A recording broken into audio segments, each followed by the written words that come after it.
हाँ जी class, good morning. कैसे हो भाई सब लोग? बढ़िया। तो बेटा आज अपन अपना थर्मोडायनेमिक्स का लेक्चर नंबर 158 की बात करेंगे। मैंने आपको स्टेज 4 सेक्शन ए और स्टेज 1 सॉल्व करवा दी है, स्टेज 2 और स्टेज 4 सेक्शन भी, और थर्ड लॉ बचा हुआ है थर्मोडायनेमिक्स का। तो आज पहले बेटा अपन थर्मोडायनेमिक्स का थर्ड लॉ की बात कर लेते हैं, ऊष्मागतिकी का तृतीय नियम जो है उसी के साथ चैप्टर खत्म करते हैं, फिर स्टेज वगैरह भी अपन साथ के साथ खत्म करेंगे। तो बेटा आज अपन बात कर रहे हैं ऊष्मागतिकी का तृतीय नियम। बेटा इंग्लिश में बात करें तो थर्ड लॉ ऑफ थर्मोडायनेमिक्स, और बेटा इन शॉर्ट इसकी बात करें अपन तो इसको देखो, थर्ड लॉ ऑफ थर्मोडायनेमिक्स को शॉर्ट में टिलॉट करके बोलते हैं। डन बेटा। ये किसने दिया था? ये वैज्ञानिक का नाम था वेल्थर नेस्ट नामक वैज्ञानिक ने दिया था। क्या बताता है उसकी बात करते हैं। तो इसके लिए बोलते हैं अपन, किसने दिया? वेल्थर नर्स्ट नामक वैज्ञानिक ने दिया।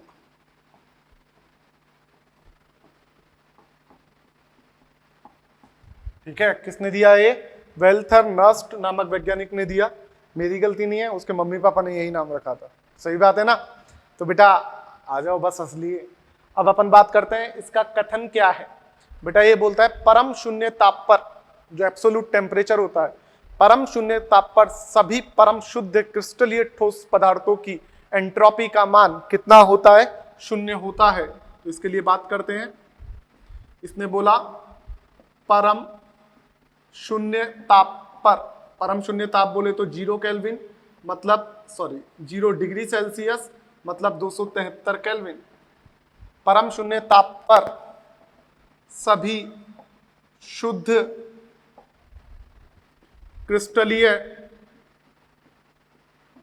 ठोस पदार्थों की एंट्रोपी का मान शून्य होता है। बेटा ये स्टेटमेंट आपको याद रखना है। डायरेक्ट स्टेटमेंट आपके मॉड्यूल में पूछा हुआ भी है, आपको याद आ रहा हो तो क्वेश्चन नंबर स्टेज 1 का शायद 80-81 है, उसमें डायरेक्ट पूछा हुआ है। इसमें बेटा कुछ अपवाद हैं जो आपको याद रखने हैं। जैसे अपन ने बात कर ली बर्फ, N2O, NO, CO, गैसों का मिश्रण, इनकी बात कर रखी है। बर्फ, N2O, NO, CO, CO2, समस्थानिकों का मिश्रण आदि, समस्थानिकों का मिश्रण आदि।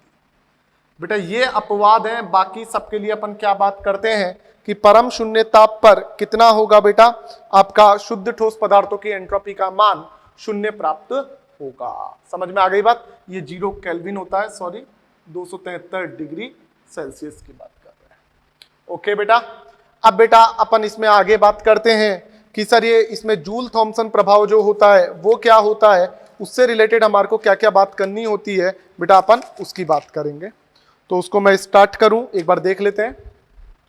तो बेटा इसने ही एक प्रभाव हमें बताया था जिसे जूल थॉमसन प्रभाव बोलते हैं, वो इंपॉर्टेंट है। उसकी डेफिनेशन क्या है, उससे रिलेटेड बातें अपन करेंगे। वैसे तृतीय नियम में क्या क्या चीज पढ़ने को मिलेगी? किस वैज्ञानिक ने दिया? वेल्थर नर्स्ट नामक वैज्ञानिक ने दिया। क्या बताया हुआ है बेटा? आपको बताया हुआ है कि परम शून्य ताप पर जितने भी शुद्ध क्रिस्टलीय ठोस पदार्थ हैं उनके एंट्रोपी का मान कितना होता है? शून्य होता है। इसमें अपवाद है बर्फ, N2O, NO, CO, CO2, ये अपवाद है जो आपको बेटा ध्यान रखने हैं।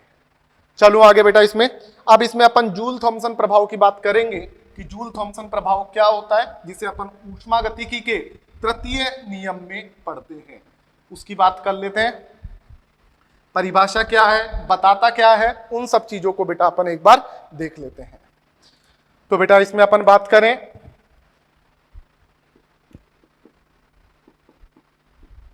जूल थॉमसन प्रभाव, जूल थॉमसन इफेक्ट बोलते हैं। ये क्या बोलता है?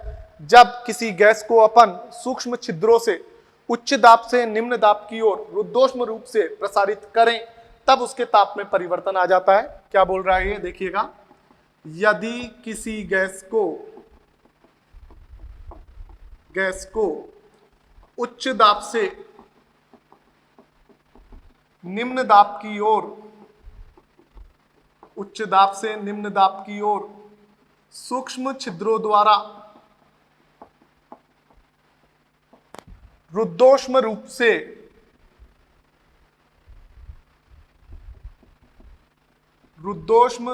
से प्रसारित किया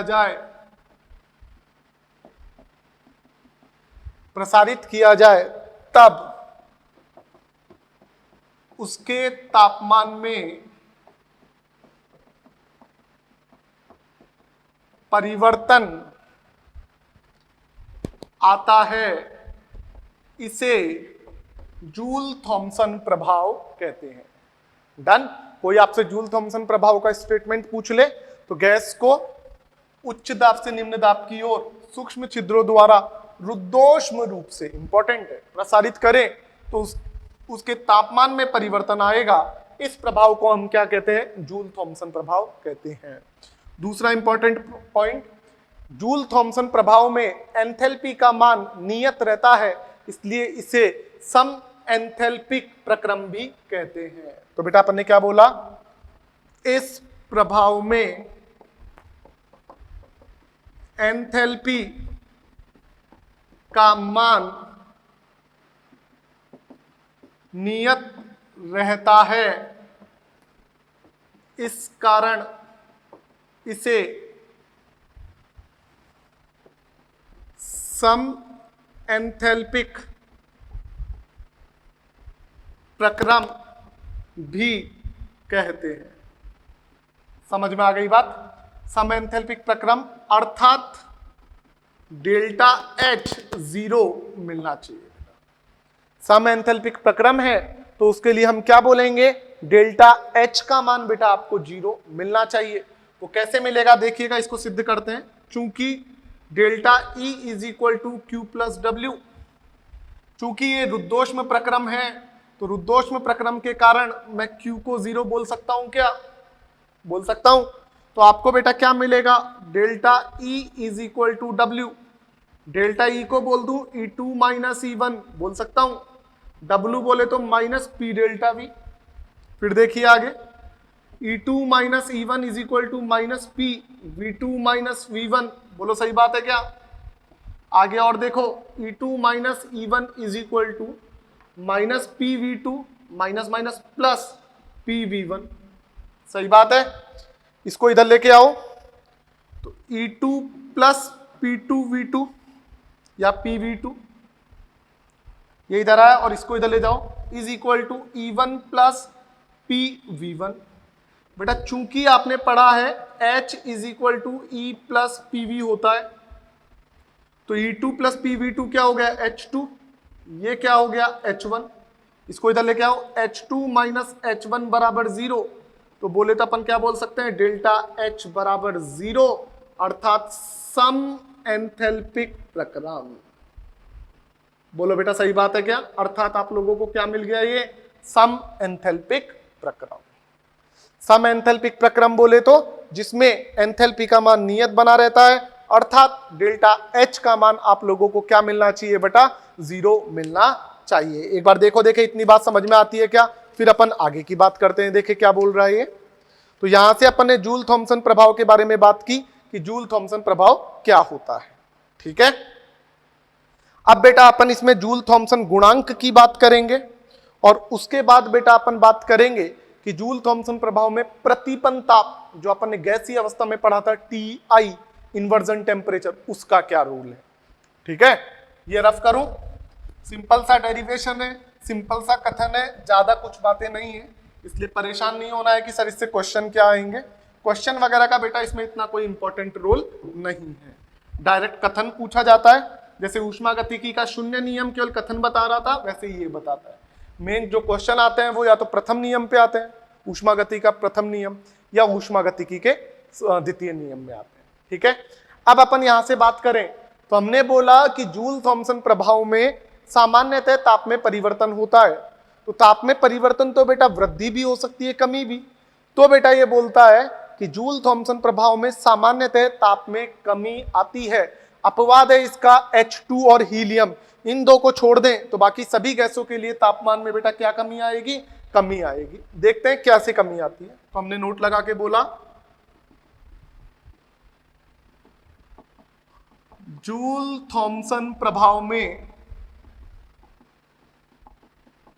गैसों के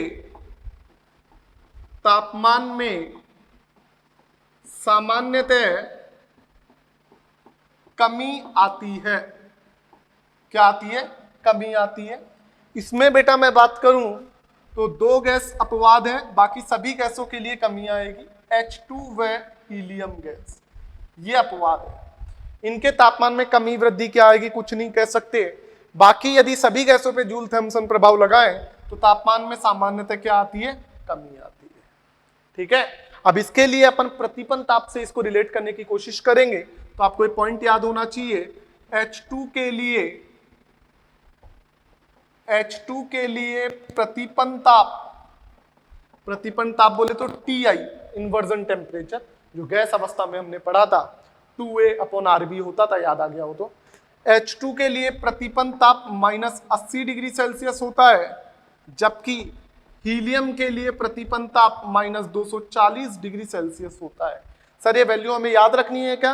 बेटा कई बार गलती से पूछ ले, इसलिए हमें याद होना चाहिए कि ये होगा क्या, इसका मान किस तरीके से बात कर रहे हैं। समझ में आ गई क्या बात बेटा? चलूं आगे। अब बेटा इसमें अपन बात करते हैं, जूल थॉमसन प्रभाव बात कर ली। जूल थॉमसन प्रभाव से H2 और हीलियम गैस की तो बात नहीं कर रहे, बाकियों में ताप में कमी आ रही है। तो हम किस आधार पे बताते हैं? तो इसलिए वैज्ञानिक जूल थॉमसन ने एक खुद का गुणांक दिया था, जिसे हमने क्या बोल दिया बेटा? जूल थॉमसन गुणांक। क्या बोल दिया? जूल थॉमसन गुणांक, जिसे बेटा हम म्यू से बताते हैं।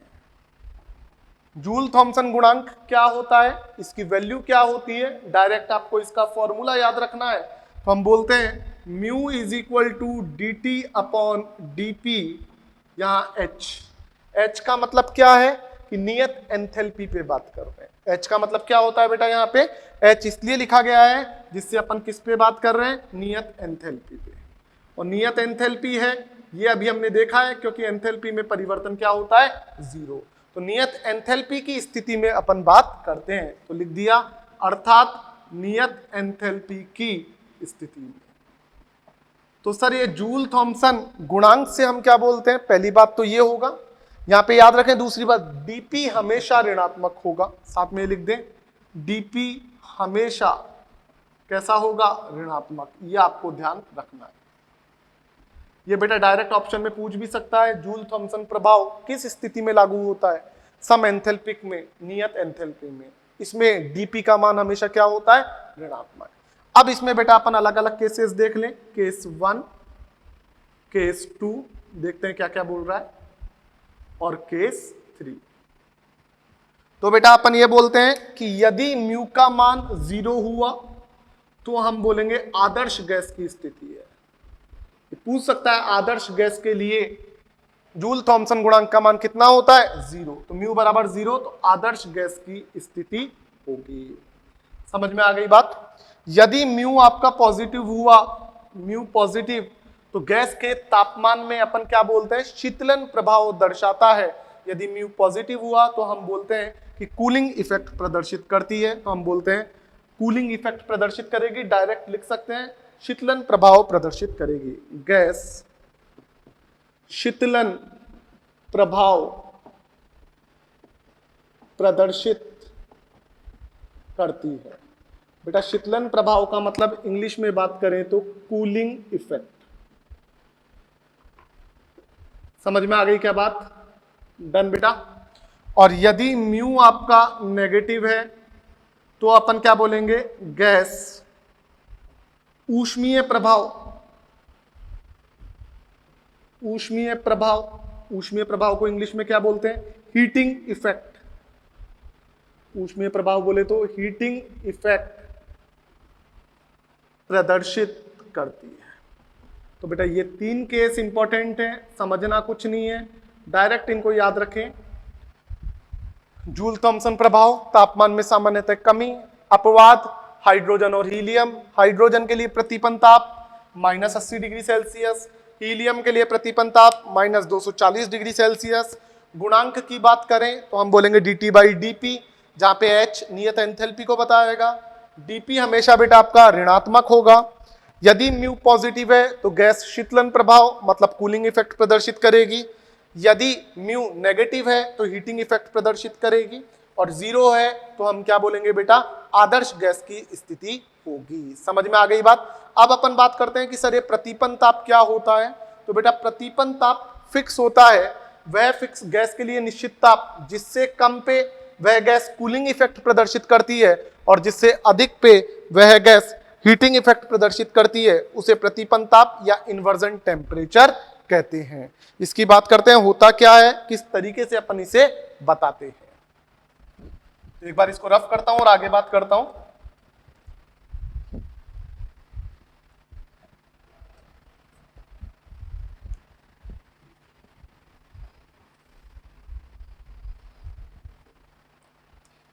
तो देखिएगा बेटा, इसके बाद अपन बात कर रहे हैं प्रतिपन्न ताप, जिसे बेटा इंग्लिश में बोलते हैं इन्वर्जन टेम्परेचर।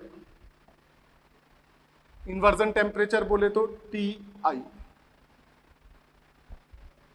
तो बेटा इन्वर्जन टेम्परेचर क्या होता है, गैस के लिए वह निश्चित ताप, हर गैस के लिए फिक्स होगा। तो अपन ने बोला गैस के लिए वह निश्चित ताप जिससे कम ताप पर वह शीतलन प्रभाव बोले तो कूलिंग इफेक्ट। बेटा ये इंग्लिश में इसलिए लिखा है, ज्यादातर आपको कूलिंग इफेक्ट देखने को मिलेगा। जिससे कम ताप पर वह कूलिंग इफेक्ट तथा जिससे अधिक ताप पर वह हीटिंग इफेक्ट बोले तो ऊष्मीय प्रभाव प्रदर्शित करती है। समझ में आ गई बात। प्रतिपन्न ताप गैसों के लिए फिक्स ताप होता है, जिससे कम ताप पर वह कूलिंग इफेक्ट तथा जिससे अधिक ताप पर वह हीटिंग इफेक्ट प्रदर्शित करती है। और इसका फॉर्मूला हम गैसीय अवस्था में देख के आए थे प्रतिपन्न ताप का, 2A/RB, जहां पे A और B क्या होता है, वांडरवाल गैस नियतांक होता है। बोलो समझ में आती है क्या बात। A और B क्या होता है आपका बेटा, वांडरवाल गैस नियतांक होता है। तो ये हमारा ऊष्मागतिकी का तृतीय नियम था, और इसी के साथ आपका थर्मोडायनेमिक्स ऊष्मागतिकी बेटा खत्म होता है। डन बेटा। तो इस तरीके से अपन ने बेटा ये देखा है कि क्या क्या बात हो रही है। तो हमने बोल दिया है प्रतिपन्न ताप वह निश्चित ताप जिससे कम ताप पर वह, इधर एक चीज और लिख लो, प्रसार के दौरान हीटिंग कूलिंग इफेक्ट तथा अधिक ताप पर प्रसार के दौरान हीटिंग इफेक्ट प्रदर्शित करेगी। तो इस तरीके से हमने ऊष्मागतिकी का शून्य नियम पढ़ा, फिर ऊष्मागतिकी का प्रथम नियम पढ़ा, फिर ऊष्मागतिकी का द्वितीय नियम पढ़ा, और लास्ट ऊष्मागतिकी का तृतीय नियम पढ़ा। इसमें जो न्यूमेरिकल्स मेनली इंपॉर्टेंट बनते हैं वो प्रथम नियम और द्वितीय नियम पे बनते हैं। शून्य नियम में भी केवल परिभाषा थी, और तृतीय नियम में भी परिभाषा और एक इंपॉर्टेंट चीज जूल थॉमसन गुणांक था। यहाँ पे ये पूछ सकता है कि म्यू 0 है तो क्या होगा, आदर्श गैस, या आदर्श गैस की स्थिति में जूल थॉमसन गुणांक क्या होता है, 0 होता है। म्यू पॉजिटिव आ गया तो शीतलन प्रभाव, और म्यू नेगेटिव आ गया तो हीटिंग इफेक्ट। प्रतिपन्न ताप 2A/RB होता है। जूल थॉमसन प्रभाव रुद्धोष्म प्रक्रम होता है, क्योंकि उसमें नियत एंथैल्पी होती है, सम एंथैल्पिक प्रक्रम भी कहते हैं। तो इसी के साथ बेटा आपके चैप्टर की थ्योरी खत्म होती है। अब अपन अपने क्वेश्चंस की साइड चलते हैं, जो मैंने आपको बोला था स्टेज 2 और स्टेज 4 सेक्शन बी के क्वेश्चंस डिस्कस करेंगे। ठीक है बेटा। तो इनके क्वेश्चंस की एक बार अपन बात कर लेते हैं, कुछ क्वेश्चंस की।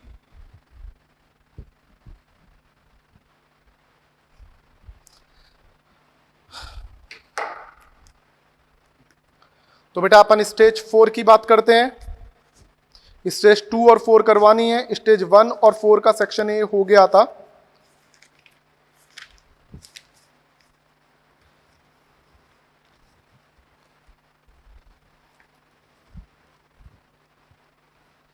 तो बेटा आप लोग आ जाइए stage 4 section B. Stage 4 section B की बात कर रहा हूं। इसमें काफी क्वेश्चंस थर्मोकेमिस्ट्री के भी हैं, लेकिन अपन थर्मोडायनेमिक्स वाले देखेंगे। तो बेटा इसमें क्वेश्चन नंबर 4 देखिए। आपको बोला है कार्बन मोनोऑक्साइड के निर्माण के लिए delta H minus delta U 298 kelvin ताप पर क्या होगा।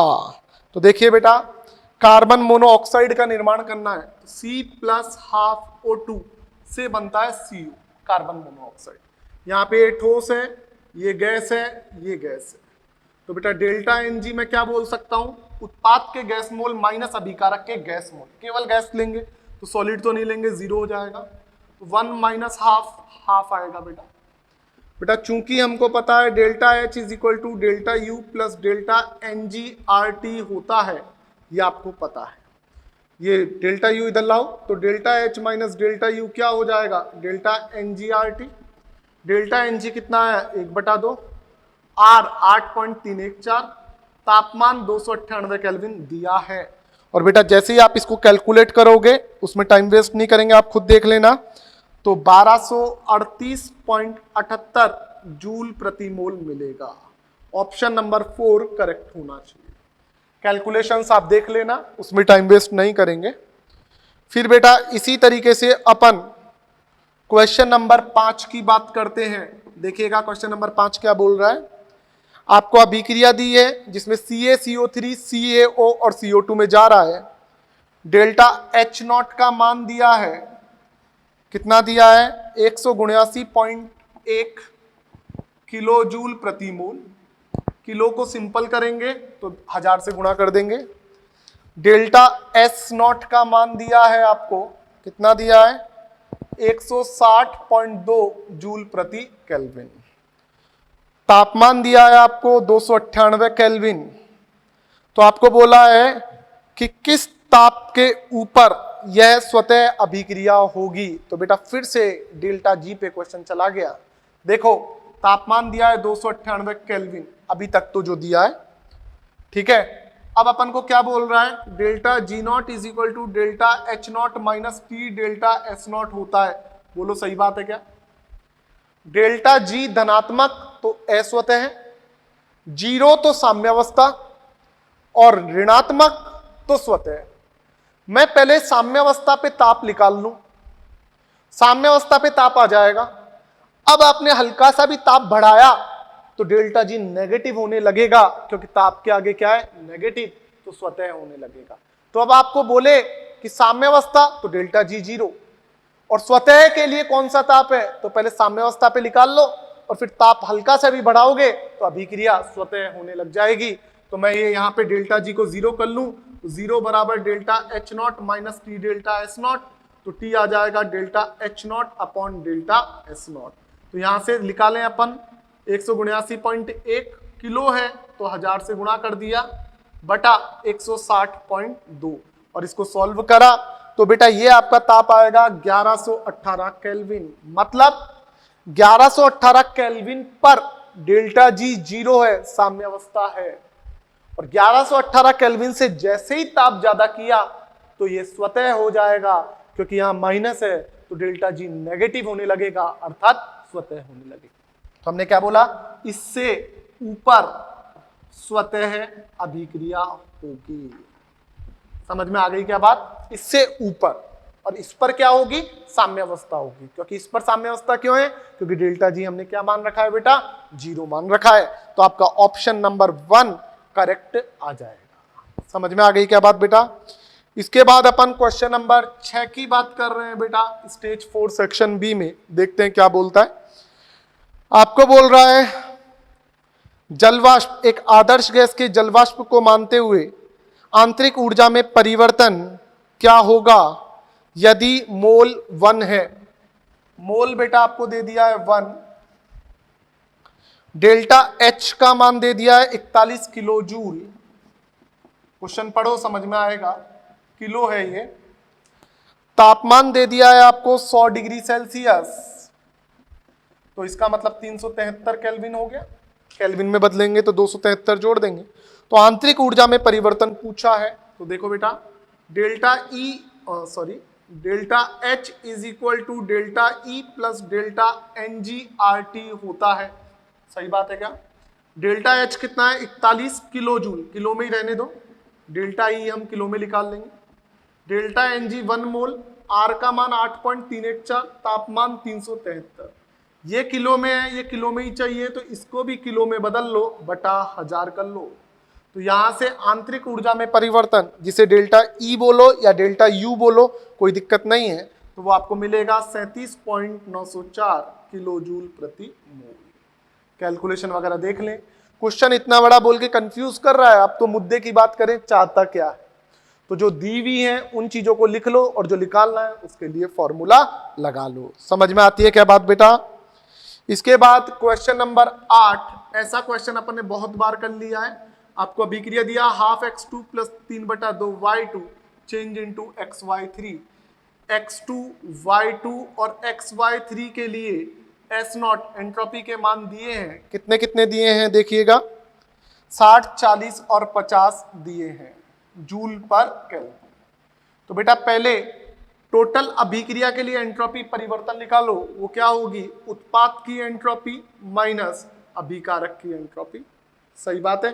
तो यहां से डेल्टा S0 बात करूं, उत्पाद 1 मोल है, तो 1 मोल इंटू 50 माइनस अभिकारक आधा मोल है x2 का, तो यह आ गया, प्लस 3/2 मोल है y2 का, ये आ गया।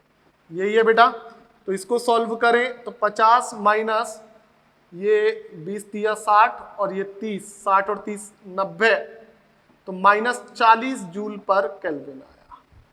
तो बेटा आपसे पूछा क्या है, तब साम्य अवस्था पर ताप क्या होगा? तो बेटा आपको पता है delta G0 is equal to delta H0 minus T delta S0 होता है। साम्य अवस्था पर ये 0, तो हम क्या बोल सकते हैं? हम बोल सकते हैं साम्य अवस्था पर क्या बोल सकते हो? T is equal to delta H0 upon delta S0। तो T डेल्टा H0 कितना बोला है आपको? -30 किलो जूल, तो किलो के लिए बटा 1000 इंटू 1000, और डेल्टा S0 कितना दिया है आपको अभिक्रिया का? -40, 0 से 0 गया, माइनस से माइनस गया, 4 से 250, 250 इंटू 3 750 केल्विन आपको ताप मिलेगा साम्य अवस्था के लिए इस अभिक्रिया में। तो आपका ऑप्शन नंबर 4 बेटा करेक्ट होना चाहिए, क्वेश्चन 8 स्टेज 4 सेक्शन बी का। समझ में आती है क्या बात बेटा? चलूं आगे, तो एक बार इसको रफ करते हैं और आगे के क्वेश्चंस की बात करते हैं।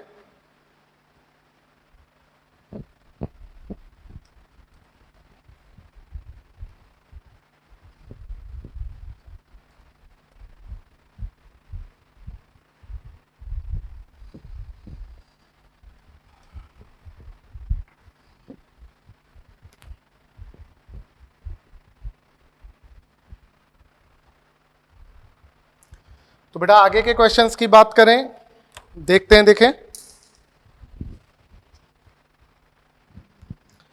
तो अब अपन बात करते हैं बेटा question number 12 stage 4 section B में ही बात कर रहे हैं। तो देखते हैं, देखें क्वेश्चन नंबर 12 इंपॉर्टेंट क्वेश्चन है।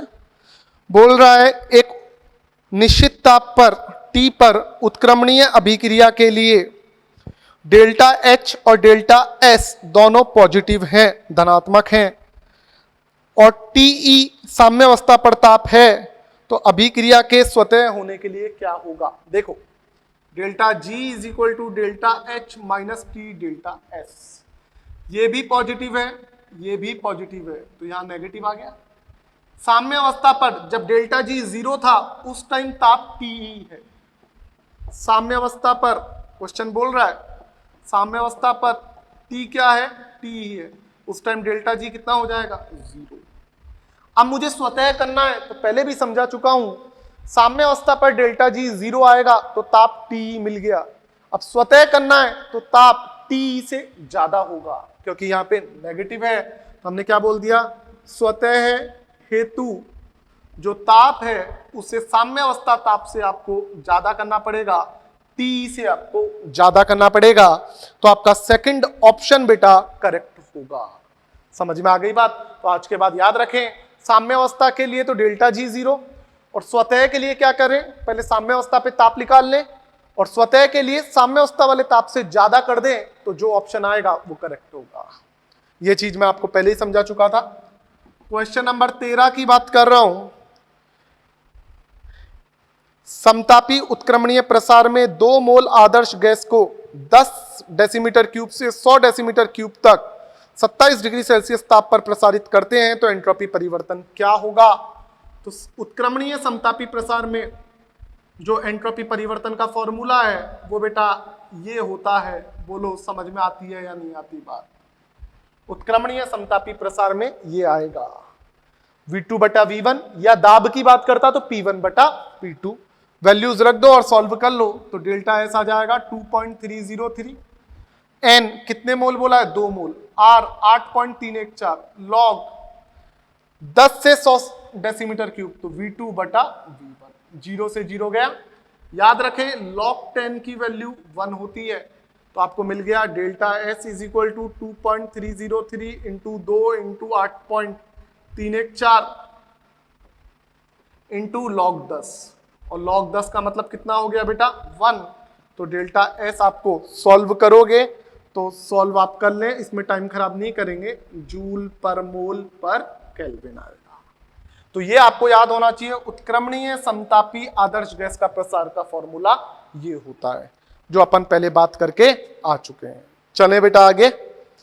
इसके बाद बेटा क्वेश्चंस कुछ आप करके देखें। कुछ क्वेश्चंस मैं आपको करवा रहा हूं बेटा। क्वेश्चन नंबर 22 देख लो। आपको बोला है डेल्टा एच 200 है जूल पर मोल, जूल में दे दिया डायरेक्ट। डेल्टा एस 40 जूल पर केल्विन है, तब वह न्यूनतम ताप क्या होगा जिस पर स्वतः अभिक्रिया हो? फिर से वही बात, ऐसा ही टॉपिक आ गया। पहले साम्य अवस्था पर निकाल लो, delta G is equal to delta H minus T delta S. पहले मैं साम्य अवस्था पर बात करूं तो साम्य अवस्था पर डेल्टा जी 0 हो जाएगा और टी क्या हो जाएगा आपका? Delta H upon delta S. तो डेल्टा एच कितना है? 200, ये 40, तो 5 केल्विन आ गया। फिर क्या बोलता है ये कि स्वतः होने के लिए, तो साम्य अवस्था के लिए ये है, तो स्वतः के लिए अपन क्या बोलेंगे? स्वतः हेतु ताप जो होना चाहिए वो 5 केल्विन से ज्यादा होना चाहिए। तो इसका आंसर क्या आ जाएगा? थर्ड ऑप्शन आ जाएगा कि 5 केल्विन से ठीक ऊपर यह अभिक्रिया और प्रक्रम स्वतः प्रदर्शित हो जाएगा। समझ में आती है क्या बात बेटा? चलूं आगे। इसके बाद 2-4 क्वेश्चन और बता देते हैं आपको बेटा। क्वेश्चन बहुत सारे हैं, काफी थर्मोकेमिस्ट्री के भी हैं, लेकिन अपन किसकी बात कर रहे हैं? केवल थर्मोडायनेमिक्स की बात कर रहे हैं बेटा। इसके बाद क्वेश्चन नंबर 38 देखो, छोटा सा क्वेश्चन है लेकिन अच्छा क्वेश्चन है, और आपको ये पता होना चाहिए आईआईटी का क्वेश्चन है तो इंपॉर्टेंट है। आपको बोल रहा है एक स्प्रिंग को संपीड़ित किया तो उसमें कार्य 10 किलोजूल करना पड़ा, मतलब स्प्रिंग पे हमने कार्य किया इसलिए कार्य प्लस आ गया 10 किलोजूल, और जबकि संपीड़ित करने में स्प्रिंग ने जो ऊष्मा वातावरण को दी वो 2 किलोजूल स्प्रिंग ने दी है, निकाय ने दी है, तो माइनस हो जाएगा 2 किलोजूल। कार्य हमने किया तो प्लस, ऊष्मा स्प्रिंग ने दी तो माइनस, स्प्रिंग निकाय की तरह काम कर रहा है, तो आंतरिक ऊर्जा में परिवर्तन होगा बेटा। Delta U is equal to Q plus W, Q है -2, डब्ल्यू है +10, तो 8 किलोजूल आएगा। तो बेटा इसका फर्स्ट ऑप्शन आपका करेक्ट होना चाहिए। क्वेश्चन 39, स्वतः के लिए क्या होना चाहिए सभी ताप पर? डेल्टा एच नेगेटिव और डेल्टा एस पॉजिटिव। ये मैं आपको टेबल बनवा के आया था, तो ये आप बेटा कर सकते हो। ऐसे ही फिर बेटा क्वेश्चन नंबर 43, ये 3 केस में आपको बता के आया था कि डेल्टा जी 0 के 1 तो साम्य अवस्था, डेल्टा जी लेस देन 0 के ग्रेटर देन 1 तो स्वतः, डेल्टा जी ग्रेटर देन 0, के लेस देन 1, तो एस होते हैं। इसके अलावा कोई केस नहीं हो सकता, तो ऑप्शन 3 गलत है। दोनों एक साथ लेस देन नहीं हो सकते कि डेल्टा जी भी लेस देन हो जाए और के भी लेस देन हो जाए, ऐसा नहीं होता है। इसके बाद बेटा आप क्वेश्चन नंबर 47 पे आ जाओ। तो क्वेश्चन नंबर 47 क्या बोल रहा है, देख लो। बोल रहा है ए चेंज इनटू 2b, ये गैस है, ये लिक्विड, तो बेटा डेल्टा एनजी कितना आ जाएगा, उत्पाद के गैस के मोल माइनस अभिकारक के गैस के मोल। लिक्विड है तो 0, केवल गैस के लेंगे। डेल्टा यू बताया है, डेल्टा एस बताया है, 300 केल्विन बताया है, डेल्टा जी क्या होगा, तो बेटा delta G is equal to delta H minus T delta S. चूंकि डेल्टा एच क्या होता है, delta U plus delta N G R T, तो ये वैल्यू रख दो। तो delta G is equal to delta H की जगह delta U plus delta N G R T minus T delta S. ये वैल्यू सारी अब आपके पास है, सारी मैंने आपको बता दी। डेल्टा यू दिया है, डेल्टा एस दिया है, ताप दिया है। सॉल्व करोगे तो बेटा आपके पास इसका आंसर आ जाएगा। ठीक है, बस डेल्टा एच की जगह आपको क्या लगाना था, ये फॉर्मूला। बाकी वैल्यूज याद रखो, जो वैल्यूज पुट करोगे उसके अकॉर्डिंग सॉल्व कर लेना, जो आएगा आपका आंसर आएगा। क्वेश्चन नंबर 49 देख लेते हैं बेटा। इसको सॉल्व करने की जरूरत थोड़ी है, खुद कर लोगे ना, कैलकुलेशन है बेटा, वो आप देखना एक बार।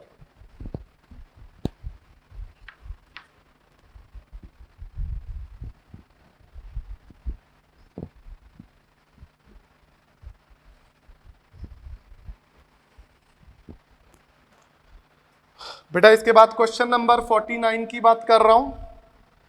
आपको एक ग्राफ दिया है, आपको पता है कार्य कैसे निकालते हैं, जो ग्राफ का क्षेत्रफल होता है।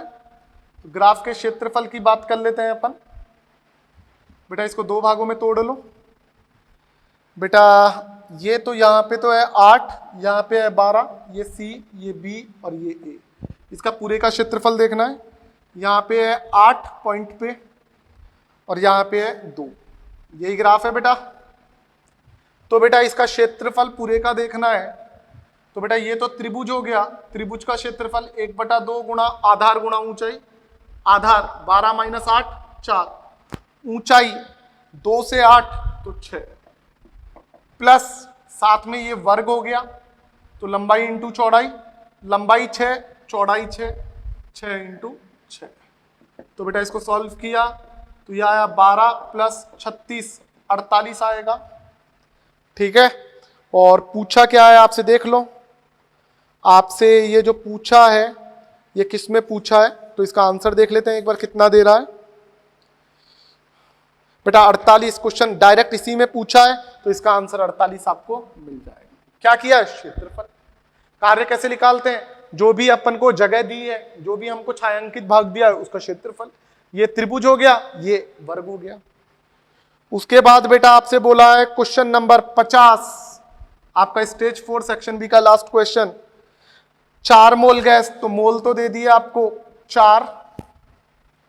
तापमान परिवर्तन delta T, T2 minus T1 500 minus 300 200 kelvin दे दिया। आंतरिक ऊर्जा दे दी अपन को डेल्टा ई, कितनी दे दी है 5000 जूल। और ये क्या पूछ रहा है, नियत आयतन पर 4 मोल आदर्श गैस को 300 केल्विन से 500 केल्विन पर गर्म किया जाता है, तो आंतरिक ऊर्जा में परिवर्तन 5000 जूल होता है। तब नियत आयतन पर इसकी मोलर ऊष्माधारिता, नियत आयतन पर मोलर ऊष्माधारिता का formula delta E is equal to N CV D T. CV हमसे पूछा है कि सीवी का मान क्या होगा, यही पूछा है बेटा।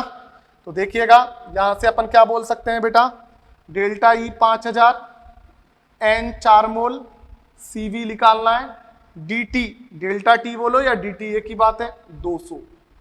बेटा इसको जैसे ही सॉल्व करोगे तो सीवी कितना आएगा 5000/4 गुणा 200, 0 से 0 0 से 0 गया, 4 दूना 8। और इसको बेटा जैसे ही सॉल्व करोगे तो लगभग ये 6.25 आएगा। आंसर मैच कर लो तो बेटा इसका आंसर 6.25 है। ये आपका बेटा स्टेज 4 सेक्शन बी था। अब अपन नेक्स्ट लेक्चर, जो लास्ट लेक्चर है इसका चैप्टर का, उसमें अपन क्या क्या करेंगे, स्टेज 2 करेंगे और थोड़ी बहुत बातें लॉक की कर लेंगे टाइम मिला तो। इसी के साथ आपका ये चैप्टर खत्म होता है। एक बार आप इसको अच्छे से देखें, कोई प्रॉब्लम आए तो बेटा अपन इसको दोबारा बात करेंगे, लेकिन आपको खुद को क्वेश्चंस निकाल के देखने। बेटा क्वेश्चन आप नहीं निकालोगे तो दिक्कत आएगी। क्वेश्चन खुद के हाथ से सॉल्व करें जिससे प्रैक्टिस हो। नंबर ऑफ क्वेश्चन मैंने करा दिए। थर्मोकेमिस्ट्री के अभी नहीं करने हैं क्योंकि अपना मेन चैप्टर बेटा किसका है, थर्मोडायनेमिक्स का है। ठीक है, तो ये चीज ध्यान रखें। अपना स्टेज 1 हो गया, stage 4 section A section B हो गया। स्टेज 3 में मैक्सिमम क्वेश्चन थर्मोकेमिस्ट्री के हैं तो वो अभी अपन नहीं करेंगे। स्टेज 2 की बात करेंगे लास्ट लेक्चर में। ठीक है, तो अच्छे से पढ़ना, अच्छे से क्वेश्चन सॉल्व करना। कोई दिक्कत आए तो एक बार देखना, नहीं तो मुझे डाउट काउंटर पे भेज देना। ठीक है, लेकिन बेटा क्वेश्चंस आप खुद करके देखो, आप खुद नहीं करोगे तो दिक्कत आएगी। ठीक है, ये नहीं कि आप लाइन से बोल दो कि सर स्टेज 1 के ये क्वेश्चन बता देना। बेटा पेपर मुझे नहीं देना, पेपर आपको देना है। तो बेटा क्वेश्चन को 2-3 बार ट्राई करो, नहीं होता है तो फिर पूछो बेटा। फिर भी मैं हिंट दे रहा हूं, उससे करके देखो, नहीं होता है तो फिर ट्राई करो। ये नहीं कि डायरेक्ट आपको सोल्यूशन मिल जाए। ठीक है, तो आज के लिए इतना बहुत है, बाकी अपन नेक्स्ट लेक्चर में बात करेंगे। Thank you.